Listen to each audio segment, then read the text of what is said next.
Well, thank you very much, Elizabeth, and I'm glad I had the opportunity to see that video because that's a subject that's near and dear to my heart at the moment, the issue of prerequisites and how long it takes students to get them waived.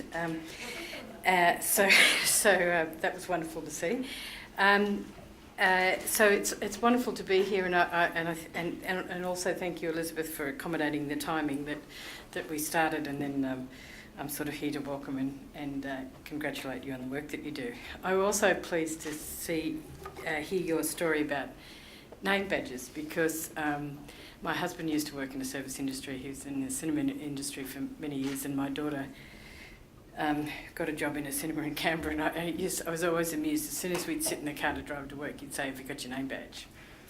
And she'd say, "No, it doesn't matter." And he used to say, "I sack people who don't wear their name badges," for precisely the reasons that Elizabeth alluded to, is that, you know, if you're not prepared to be identified with the service that you're providing, you're probably not wanting to be provided the service, which was always the rationale that he used.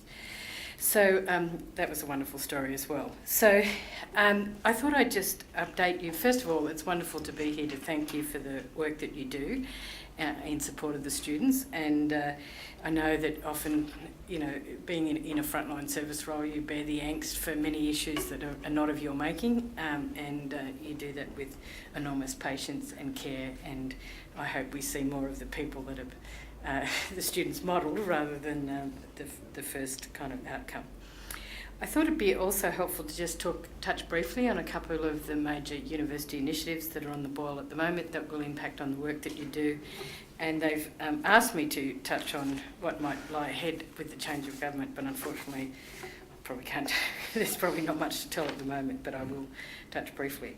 So one of the initiatives that you will have heard about, many of you will have participated in and provided feedback on, is the review that we undertook, commissioned at the Planning and Budget Conference last year around the sort of end-to-end student life cycle, and where, in an attempt to identify where some of the pain points were for students and identify ways forward to ease that pain and to develop, particularly looking at processes that we could do better that would make everybody's lives better, both those of you that are servicing students but also the students themselves.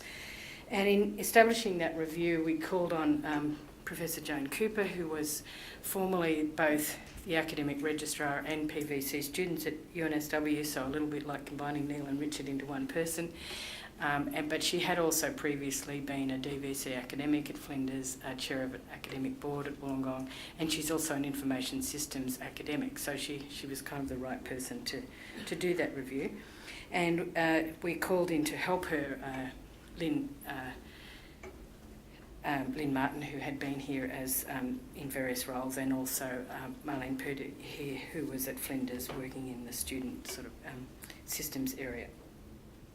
And one of the interesting things, I think, is that in the early focus groups and in all the students that they talked to, they were unable to find any student that was able to enrol online unassisted, which is a downside because we'd like them to be able to enrol online unassisted. But the good news, I think, and this is a testament to the people in the room, is that when they did seek assistance, the feedback was that people were incredibly helpful. And so, but clearly we'd like to move to a situation where more students could enrol unassisted, and so that your time and their time is better spent with those students that really need the care and the extra help.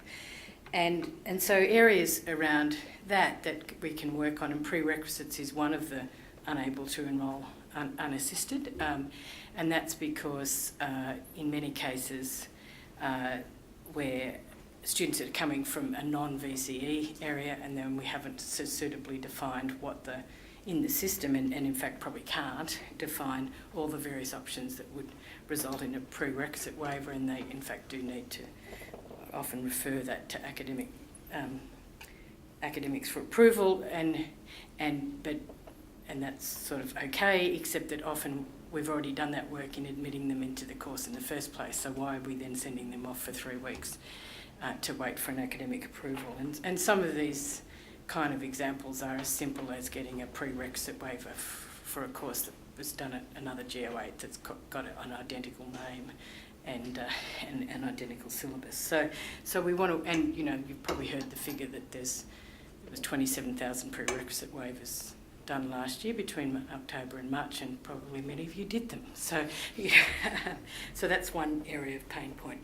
The second area is around the timetable and the fact that only 50% of our subjects are in the central timetable, and that's not about taking control away from those faculties that, for very good reasons, have special purpose spaces that they want a timetable, but in fact it's just getting them into the system so there is a subject in the system at a certain time that the students can enrol in. So that's another big pain point. And then there's a whole range of other areas that we'll look at around simplifying some processes where appropriate, improving communication so that they're not actually, students are not having to seek information to interpret the rules, or that they don't get into this vicious circle of if you need help, call 13MELB, and then 13MELB says if you need help you've got to go back and seek send us an email, but the help might be that the email's not working, so how do and you're all nodding at me that there are various loops in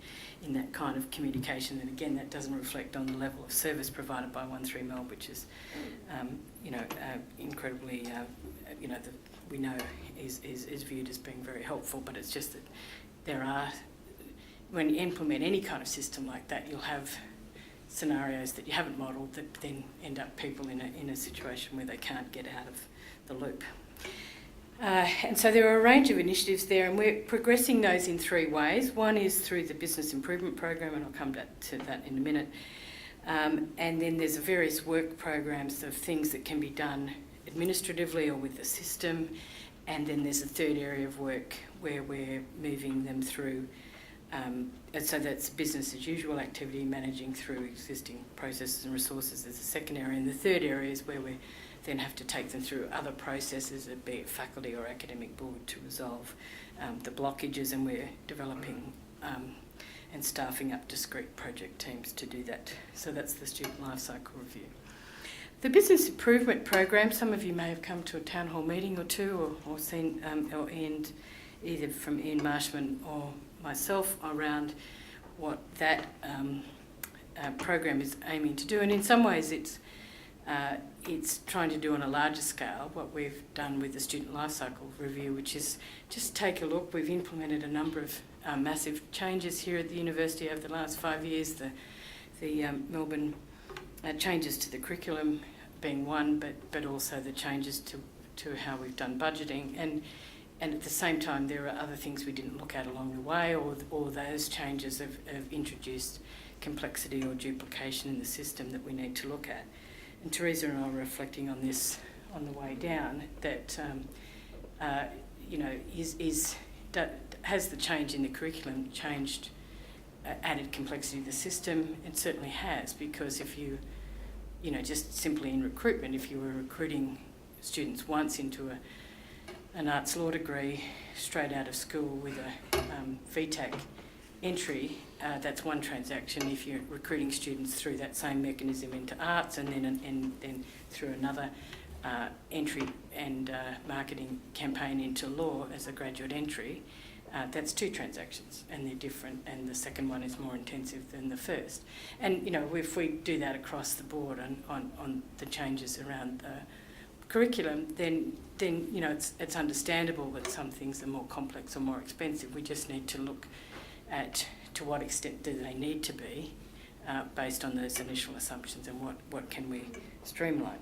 So that's one thing. And then the second area that we're looking at is, we've got this devolved budget model that relies on the principle of subsidiarity, which is, the decision should be made closest to where they can be best informed, but at the same time we've retained a lot of central controls around risk in particular, and that's driven more complex decision making, because you've said, the decision needs to be made out there, but now that it's made out there, we've got to actually be more risk averse than when it was made over here, and we need to put it 2 or 3 steps in the way to manage that. And so again, we need to think, step back from that and look at those kind of issues and see whether we can do things more easily. And this is the theme of risk aversion came out very strongly in the life cycle review, and it's come out very strongly in the initial consultations around the business improvement program. So we're partnering with Booz & Co, who are a team of management consultants. We interviewed seven teams of consultants, and we interviewed 3 or 4 of them twice, and then went through a fairly extensive negotiation process to choose the consultants that we've chosen. And some of you may have heard me say that I didn't think Ian Marshman would ever find consultants that I was happy to work with, but we do have a lot of faith in these guys, because firstly they've come to higher education fresh, and secondly the kind of the way they've adopted and the engagement. And the aim of the business improvement program is to enable us to do things better, to enable professional excellence of our staff, so that you can do a better job by having to less worry about processes that are impinging on your capacity to service students, or whether it's in the research space. It's the same thing. It does enable the staff in the research office to better service researchers. So there's a very strong theme of professional excellence. There's a strong theme around enabling academic excellence through, in particular, time. And so not only does the 3-week wait for someone to get a waiver into first year chemistry impinge on the student experience, but somewhere back in the as that video demonstrated, there's some tutor or a lecturer who's also going through that process repeatedly, and you can guarantee that they've signed off on that same waiver from that same GO8 institution multiple times over the course of their career. And so that if they weren't doing that, they could be doing something else, either in terms of their own teaching or research program. And we also want to, so that they're kind of the planks of this program are to enable a better student experience, free up resources to enable research and academic excellence, and enable professional excellence of our staff. So that, and there's a 4th one which I've forgotten, but it'll come back to me. There's a little diagram. I guess we're looking to eliminate waste and costs where we can to further investment. So I'm on the steering committee of that. The academic registrar, Neil Robertson's involved in a lot of the more detailed work on that from the university side. Evan from Neil's team has been involved, and a range of other people have been impinged.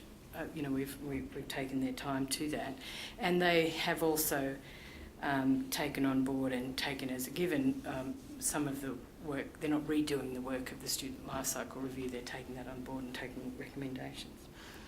The third major area of activity, which is occupying my time and some of the senior team in our division, is around online and e-learning, and this is a big area of activity in which you may have all read the newspapers about online learning is going to change the world. Universities are going to go the way of newspapers, and universities are going to be the world's going to be transformed as we under our feet. I don't subscribe to that view, and nor do many other people that have thought deeply and hard about this. We will change, but we don't believe that we'll go the way of newspapers, partly because education's inherently a social experience, whereas reading a newspaper is not, unless you happen to read over your father's shoulder or your partner's shoulder or whatever.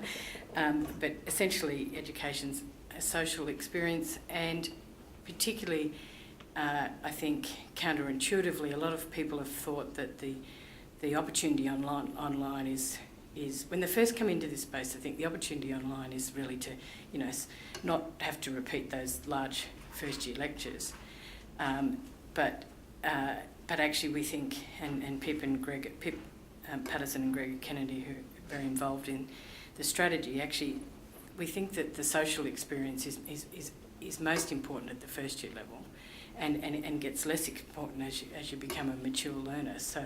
So starting at trying to isolate first-year students is probably not the way to go.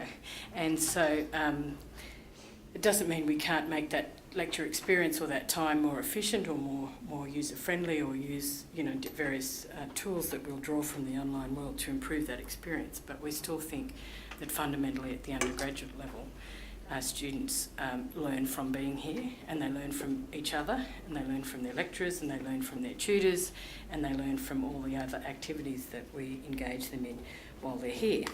But it doesn't mean that we've got our head under our sand, and we actually have been actively involved in developing an online strategy, and that strategy has 3 elements. It has working to improve the on-campus experience where we can through the use of technology, and that's sort of the on-campus e-learning. The second aspect has been to engage with the open online course movement, and we were the first university to partner with Coursera. We've now done 7 courses, so we've got a very experienced group of Courserians. We're about to launch our next 7, and University of New South Wales and the University of Western Australia are now on board with Coursera. They visited here last week, and Gregor and Pip were telling me yesterday their minds were sort of boggling about how far ahead we were by just being in this since last September.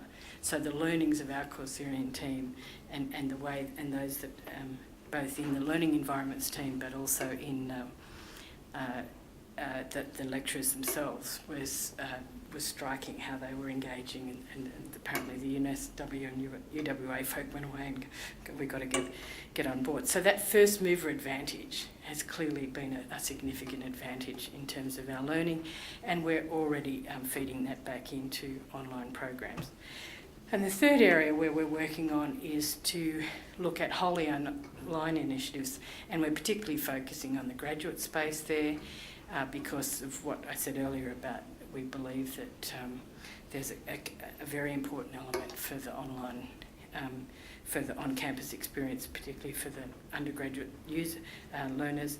And so we're working with a range of faculties to develop wholly online initiatives, which is a way of actually expanding their reach, promoting the benefits of our curriculum where we do have premium graduate education, and extending that to a wider range of audiences. So we're working fairly heavily on that.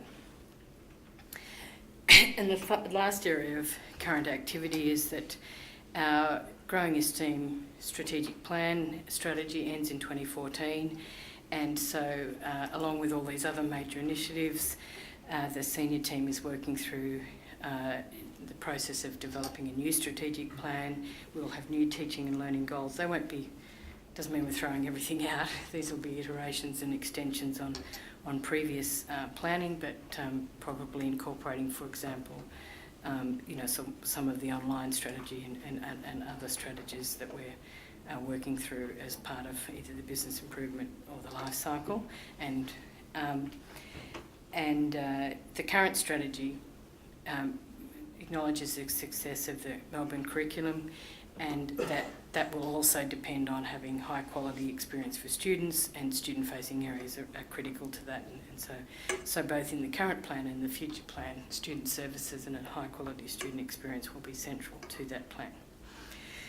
So lots of work to do, and many of these things will filter down out and about through various communication forum, but they're the kind of high level activities that will be sort of talked about, promoted and discussed, and there'll be consultations about in the year ahead. And the last thing I was asked to speak about was political developments, and there's not much to report really. We've had a change of government. We've had very little indication of what that government will do. We've got a new Minister for Education who we believe will also encompass higher education in Christopher Pyne. Higher education wasn't specifically mentioned in any of the duties of the parliamentary or junior ministers as it has been in the past, so we're assuming that will reside with Christopher Pyne. There was, some of you may have caught some news this morning about the fact that there's no science minister for the first time in 80 years, which is causing some scientists, including myself, some level of concern about where science might fit on the agenda of the new government. I think what we're probably what that probably means is there will be other areas of focus rather than higher education in the first term of this government, but again, we're not that clear. The only announcements around research have really been about taking money out of the ARC, which causes me some grief.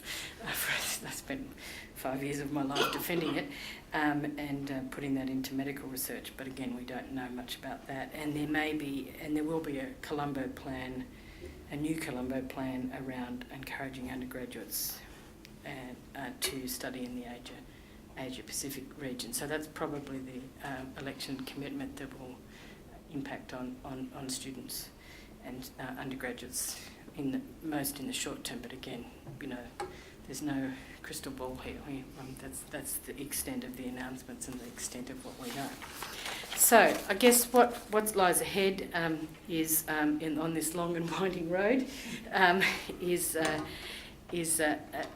road that we're sort of trying to smooth take out the potholes and provide some greater direction through the strategic planning process, and a little bit of a diversion in some cases to the online or virtual world along the road.